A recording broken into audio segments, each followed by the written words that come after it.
வேலூர் அப்துல்லாபுரத்தில் புதிதாக கட்டப்பட்டுள்ள mini tidal பூங்காவை காணொலி வாயிலாக திறந்து வைத்தார் முதலமைச்சர் ஸ்டாலின். தருமபுரி மொரப்பூர் தொடர்வண்டி திட்டத்துக்கு தமிழக அரசு இதுவரை நிலங்களை கையகப்படுத்தி தரவில்லை என அன்புமணி குற்றச்சாட்டு. போலி புகைப்படங்கள் கொண்ட வாக்குகளை நீக்கும் மென்பொருள் இருந்தும் ஏன் பயன்படுத்துவதில்லை? தேர்தல் ஆணையத்துக்கு ராகுல் காந்தி கேள்வி. வாக்கு திருட்டு என பொய்களை பரப்பி இளம் வாக்காளர்களை ராகுல் காந்தி தூண்டிவிடுவதாக நடுவண் அமைச்சர் கிரண் ரிஜிஜு குற்றச்சாட்டு. பாமகவினரை தாக்கிய சட்டப்பேரவை உறுப்பினர் அருளை கைது செய்ய கோரி சேலம் காவல் கண்காணிப்பாளர் அலுவலகத்தில் பாமகவினர் போராட்டம்.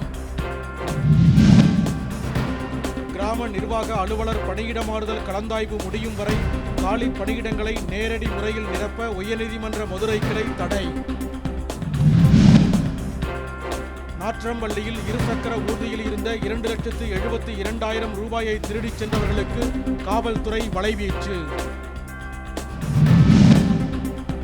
காவிரி குண்டாறு வைகை இணைப்பு திட்டத்தை விரைந்து செயல்படுத்த வலியுறுத்தி புதுக்கோட்டையில் விவசாயிகள் ஆர்ப்பாட்டம்.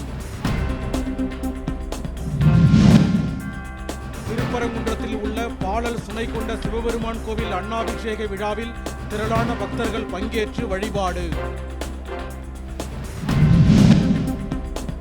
உடுமலை பஞ்சலிங்க அருவியில் 17 நாட்களுக்கு பிறகு குளிப்பதற்கு அனுமதி வழங்கப்பட்டுள்ளதால் சுற்றுலா பயணிகள் மகிழ்ச்சி.